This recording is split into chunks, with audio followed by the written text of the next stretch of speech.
किसी भी आवारा जानवर ने मुझे काटने की कोशिश की तो टीके उस आवारा जानवर को लगेंगे। मेरी जात पर अगर सवाल किसी ने उठाना है तो फिर वो ये याद रखे कि शीशे के घर में बैठ के दूसरों पर पथराव नहीं होता।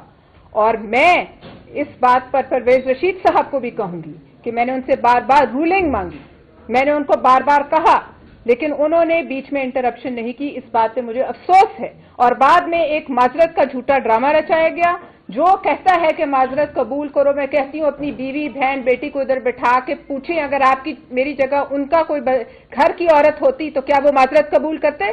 पहले तो रावी के पेट में जो है वो सोसाइटियां बनी, सिंधु दरिया के पेट में हम सोसाइटी नहीं बनाने देंगे।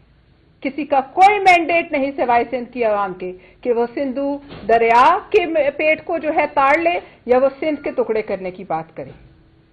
हर वजीर का काम है कि वो अपनी मिनिस्ट्री के काम देखें। मैं ये भी कहूंगी कि अगर ये सोचते हैं हम चूरी खाने वाले मजनू हैं तो हम चूरी खाने वाले मजनू नहीं हैं। किसी भी आवारा जानवर ने मुझे काटने की कोशिश की तो टीके उस आवारा जानवर को लगेंगे। मेरी जात पर अगर सवाल किसी ने उठाना है तो फिर वो ये याद रखे कि शीशे के घर में बैठ के दूसरों पर पथराव नहीं होता। और मैं इस बात पर परवेज रशीद साहब को भी कहूंगी कि मैंने उनसे बार बार रूलिंग मांगी, मैंने उनको बार बार कहा, लेकिन उन्होंने बीच में इंटरप्शन नहीं की। इस बात पे मुझे अफसोस है। और बाद में एक माजरत का झूठा ड्रामा रचाया गया जो कहता है कि माजरत कबूल करो। मैं कहती हूँ अपनी बीवी बहन बेटी को इधर बिठा के पूछें, अगर आपकी मेरी जगह उनका कोई घर की औरत होती तो क्या वो माजरत कबूल करते? मैं माजरत कबूल करने की पाबंद नहीं हूं। अब बात होगी सेनेट के फ्लोर पर, बात होगी जो मेरी सदर पाकिस्तान आसिफ अली जरदारी जो फैसला करेंगे, लेकिन मैंने यहां अपना मौकफ आपके सामने पेश कर दिया है। और इस बात पर मुझे अफसोस है कि मामलात यहां तक आके पहुंचे हैं। फिर भी मैं किसी की जात पर बात नहीं करूंगी क्योंकि ये हमारी तरबियत नहीं और ये हम करना नहीं चाहते। शुक्रिया। और अब साहिबा बात करेंगी। बिस्मिल्लाहिर्रहमानिर्रहीम। आज मेरी यहाँ मौजूदगी का मकसद ये है कि आपको बताएं कि सिर्फ सेनेट नहीं, कौमी असेंबली भी सेनेटर पलबिशा खान के साथ खड़ी है।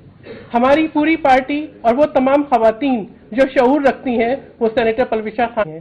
किसी को हम इजाजत नहीं देते कि अगर आप वजीर हैं तो आप नाजेबा अल्फाज इस्तेमाल करके, ऊंची आवाज में हकायक को छुपाने की कोशिश करके, अकाउंटेबिलिटी से बचने के लिए आपको चाहिए तो ये था कि सवाल का मुहज़्ज़ब अंदाज में जवाब देते। जवाब आपके पास नहीं था, आप धमकियों पे उतर आए।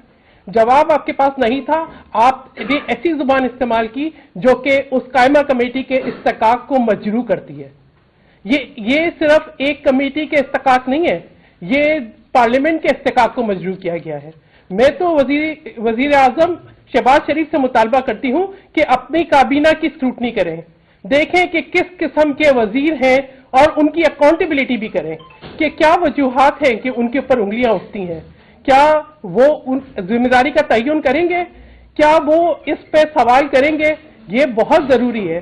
खवातीन के खिलाफ हरेसमेंट किसी भी तरीके से काबिल कबूल नहीं है और ये सिर्फ एक सियासी जमात का इशू नहीं है। मैं तो नेशनल कमीशन जो है वुमेन का, मैं उससे भी कहूंगी, मैं वुमेन कॉकस से भी कहूंगी, मैं पर्सन से भी कहूंगी, मैं उन तमाम खवातीन की तंजीमों से भी कहूंगी कि ये वक्त है कि आके आप खड़े हों ताकि ये किसी भी वजीर को अपनी करप्शन छुपाने के लिए इस बात की इजाजत ना दी जाए कि वो हरेसमेंट के जरिए, एक नाजेबा कैंपेन के जरिए कोशिश की करे कि दबाव में लाया जाए। मैं बिल्कुल इस बात पे सेनेटर पलबिशा खान को खराज तहसीन पेश करता। मैंने आपको कहा हम कोई चूरी खाने वाले मजनू नहीं है। बड़े बड़े फिरौन जो है उनसे हम इनसे बड़े फिरौनों से लड़े। जी मैडम, ये बताइए कि मरियम नवाज चीफ मिनिस्टर पंजाब है, उन्होंने एक नारा दिया हुआ है औरत मेरी रेड लाइन है, और उनके साथ एक वाकया कराची में पेश आया और मुझे याद है पीपल्स पार्टी ने मेरी रेड की मुखातब भी की थी और बात भी की थी, बड़ा सख्त मामला था। उनकी तरफ से कोई मैसेज आपको आया, कोई पैगाम आया, कोई बयान आया कि जी आपके साथ ज्यादती हुई है और मैं इस पे अलीम खान से देखिए मैं किसी के पैगाम का इंतजार नहीं करी। जब मरियम साहिबा के साथ ये वाक़या हुआ, मैं कराची में थी और मैं उनके पीछे अगर आप फुटेज देखें तो हम उनके साथ इज़हार यकजहती करने गए थे और जब वो प्रेस कॉन्फ्रेंस कर रही थी मैं पीछे बैठी हुई थी। لیکن مجھے ان کے کسی میسج کا انتظار نہیں ہے. جی میڈم یہ بتائیں کہ موجودہ جو سچویشن ہے کیا مسلم لیگ نون کو آپ کا ساتھ نہیں دینا چاہیے؟ مجھے کسی کے ساتھ کی ضرورت نہیں ہے. Thank you. میم سارے پریس کانفرنس میں آپ نے کسی کا نام نہیں دیا کہ آپ کس کے خلاف یہ بات کر رہی ہیں. اتنے بھولے تو آپ بھی نہیں. کرنے کی بات ہوئی, آپ وزیر اعظم سے مطالبہ تو کر رہی ہیں, جی. کس کے خلاف ایکشن کی مطالبہ کر رہی ہیں؟ نتیش کمار, پاکستان کا نتیش کمار. جی یہ بتائیں کہ آپ نے آج ایک لیٹر بھی آپ کی طرف سے جاری ہوا ہے پیپلز پارٹی میڈیا سینٹر کی طرف سے سوشل میڈیا میں ہراسمنٹ کے حوالے سے, تو وہ سوشل میڈیا ٹرول کے حوالے سے یا جن صاحب کی ابھی آپ بات کر رہی ہیں نتیش کمار کا حوالہ دے رہی ہیں ان کا بھی اس میں ہے کوئی ہاتھ؟ دیکھیے میں نے ایک لیٹر ضرور NCCI کو لکھا ہے جس میں میں نے ان سے مطالبہ کیا ہے کہ کیمپین چل رہی ہے تو اس کے پیچھے جو بھی ہے وہ ان کا کام ہے. اس کو میں نے اس میں کسی کا نام نہیں لکھا ہے, لیکن جو اب یہ NCCI کا کام ہے ان کے لیے اتنا مشکل نہیں ہے. جو بھی اس کیمپین کے پیچھے ہے وہ ان کا کام ہے. انویسٹیگیشن کی رپورٹ آئے گی, آپ کو معلوم ہو جائے گا. اور ہمیں اعتماد ہے کہ NCCI کے پاس اتنی جو ہے نا کیپیبلٹی ہے بالکل کہ if they will investigate تو انہیں پتہ لگ جائے گا یہ کہاں سے مرچ یہ پیکا قوانین صرف آپ لوگوں کے لیے تو نہیں ہے نا کہ آپ پہ لگائے جائیں. سوسائٹی کون سی اور کتنی لاگت کی سڑک تعمیر ہوئی ہے؟ دیکھیے یہ باتیں تو سوال ابھی ہوتا تو بات ہوتی نا. وہ سوال ایک گوگل میپ آئے, آپ میں سے کچھ لوگ تھے شاید کمیٹی میں, آپ میں سے بہت لوگ تھے, آپ نے دیکھا ہے گوگل میپ پول آؤٹ کیا گیا اور اس پہ جو ہے وہ کچھ بتایا گیا. یہ سڑک بھی دکھائی گئی, سڑک موجود ہے اور سڑک دکھائی گئی اور سڑک اسی طرح ہے. لیکن اس سے پہلے کہ ہم سوال کرتے شور و غوغا کر کے جو ہے اس پر ایک سوال نہیں ہوا, یہ آپ رکھ لیں ریکارڈ پر. اور آج میں اس کی CD ریلیز کروں گی, میرے پاس ہے جو آفیشیل ریکارڈنگ ہے, تو پورے پاکستان دیکھے گا کہ کیا ہوا تھا. اور سوال نہیں ہوا تھا, یہ ایجنڈا کا حصہ تھا, بھی سوال ہونے تھے, اس سے پہلے ہی شور مچا دیا گیا. Thank you.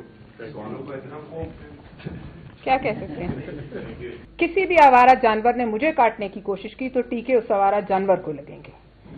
میری ذات پر اگر سوال کسی نے اٹھانا ہے تو پھر وہ یہ یاد رکھے کہ شیشے کے گھر میں بیٹھ کے دوسروں پر پتھراؤ نہیں ہوتا. اور میں اس بات پر پرویز رشید صاحب کو بھی کہوں گی کہ میں نے ان سے بار بار رولنگ مانگی, میں نے ان کو بار بار کہا, لیکن انہوں نے بیچ میں انٹرپشن نہیں کی. اس بات پہ مجھے افسوس ہے. اور بعد میں ایک معذرت کا جھوٹا ڈرامہ رچایا گیا. جو کہتا ہے کہ معذرت قبول کرو, میں کہتی ہوں اپنی بیوی بہن بیٹی کو ادھر بٹھا کے پوچھیں اگر آپ کی میری جگہ ان کا کوئی گھر کی عورت ہوتی تو کیا وہ معذرت قبول کرتے؟ پہلے تو راوی کے پیٹ میں جو ہے وہ سوسائٹیاں بنی, سندھو دریا کے پیٹ میں ہم سوسائٹی نہیں بنانے دیں گے. کسی کا کوئی مینڈیٹ نہیں سوائے سندھ کی عوام کے کہ وہ سندھو دریا کے پیٹ کو جو ہے تاڑ لے یا وہ سندھ کے ٹکڑے کرنے کی بات کرے. ہر وزیر کا کام ہے کہ وہ اپنی منسٹری کے کام دیکھیں. میں یہ بھی کہوں گی کہ اگر یہ سوچتے ہیں ہم چوری کھانے والے مجنو ہیں تو ہم چوری کھانے والے مجنو نہیں ہیں. کسی بھی آوارہ جانور نے مجھے کاٹنے کی کوشش کی تو ٹیکے اس آوارہ جانور کو لگیں گے.